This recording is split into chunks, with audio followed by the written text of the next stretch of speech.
从古至今，在化学的世界里面，有些名字注定会因为其贡献而被永远的铭记。在上世纪末，一位天赋异禀的化学家，本应以他在重金属独立学领域的开创性研究而闻名于世。然而，命运却让他以另外一种方式进入到了历史的长卷。他就是凯伦·维特汉恩。一场没有人质疑的实验，几滴被忽略的重金属液体，让他的身体在短短的几个月内发生了翻天覆地的变化。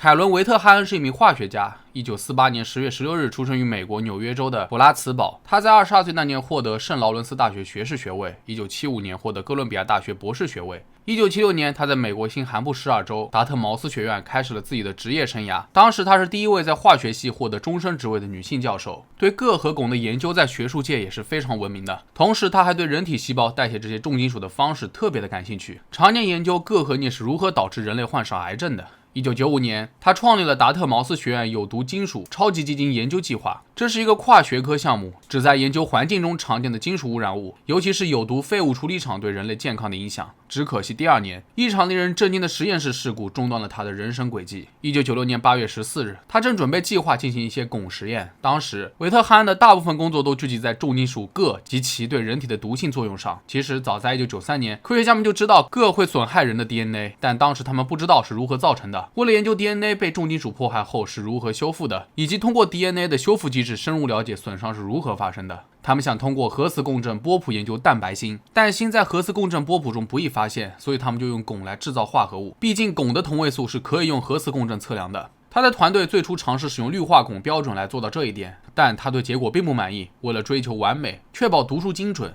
最后使用了一种最危险的汞核磁共振标准物质，那就是二甲基汞。那什么是二甲基汞呢？这是一种无色透明且极其危险的有机汞化合物。它以其剧毒性和高挥发性而闻名，并且在科学界中被认为是最危险的汞化合物之一。与其他有机汞化合物一样，容易被人体呼吸吸入，甚至还能通过皮肤直接吸收。由于其无色无味，且毒性发作通常有一段延迟期，因此接触者往往在不知不觉当中中毒。一旦进入人体，它就会转化为甲基汞，并与蛋白质和肽结合，使重金属穿过血脑屏障进入大脑，之后就会干扰保护神经元免受氧化的过程，并刺激免疫反应，攻击对大脑功能至关重要的蛋白质，导致中毒症状加深。由于其毒性作用是不可逆的，即使是微量的暴露，也有可能导致严重的健康问题。而且人体是很难将汞及其化合物排出体外的。据估算，仅仅 0.1 毫升的二甲基汞液体与皮肤接触就足以致命。因此，极少量的暴露也会对人体造成严重甚至致命的后果。关键还有一点，二甲基汞具有极强的渗透性，能够轻易穿透乳胶手套以及其他许多材料。这意味着，即使在实验中采取了常规防护措施，也有可能无法完全防止其渗透进入人体。但这些也是后来才知道的。在与研究员们讨论了制备标准品的程序后，维特汉恩决定亲自动手。他戴上了所谓安全的乳胶手套，把二甲基汞从密封的玻璃安布瓶转移到核磁共振管中。而就在这个时候，几滴二甲基汞从他一只手握着的一液气滴落到了另一只手背的橡胶手套上。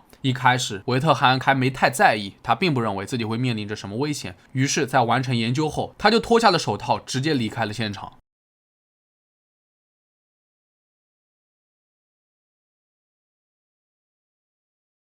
3个月后的一天，维特汉恩开始出现了肠胃不舒服、腹部严重不适，而且渐渐的他的体重明显下降。直到事故发生后的第5个月，他开始神志混乱、口齿不清，以及丧失协调性，甚至最后连视力和听力都出现了问题。1997年1月底，他在医院检测出体内的汞含量为4000微克每升，而健康成年人体内的汞含量标准为1到8微克每升。毒理学家认为，超过200微克每升的剂量就足以致命。而之前的这些现象，很明显就是汞中毒的症状了。尽管韦特汉恩在第一时间进行了积极的治疗，他的病情还是恶化的非常快。在短短3个礼拜内，韦特汉恩渐渐的变成了植物人的状态，全身完全不能动弹，只有脑子还有思维，并且非常容易激动。她的丈夫时常看到泪水从她的脸上滚落，但事实上，韦特汉恩的大脑可能连真实的疼痛感都无法感受到了。在经过了一系列治疗无效后，从发现症状到死亡就经历了短短6个月。1997年6月8日，韦特汉恩离开了人世，而此时距离他接触到二甲基汞还不到1年。其实，在维特汉恩得知自己命不久以后，他和前来看望自己的同事说道，他要求他们去做2件事：第一，确保实验室里面的每个人都接受过测试；第二，他要求同事们尽最大的努力将这一消息传达给化学界。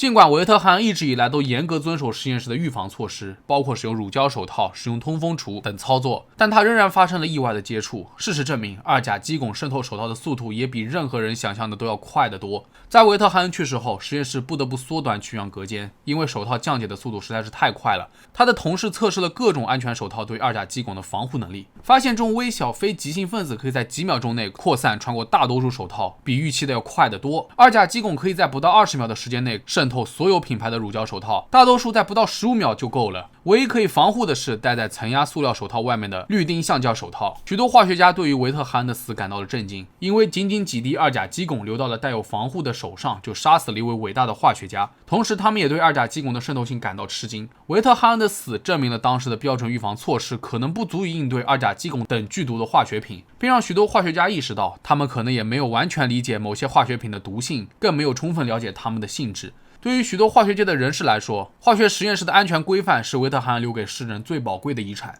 后来，美国职业安全与健康管理局对该事故展开了调查，最终对达特茅斯学院处以$9000的罚款，并要求该学院聘请新的化学安全官员，并修订实验室安全程序建议。有一项是非必要避免使用二甲基汞。虽然在当时，二甲基汞是 NMR 波谱的最常用矫正标准，它比任何替代品都有一定的优势。不过后来规定了，在处理这种化合物时，必须要用上塑料层压手套，而对于汞核磁共振波谱实验，最后也只能用另外的材料。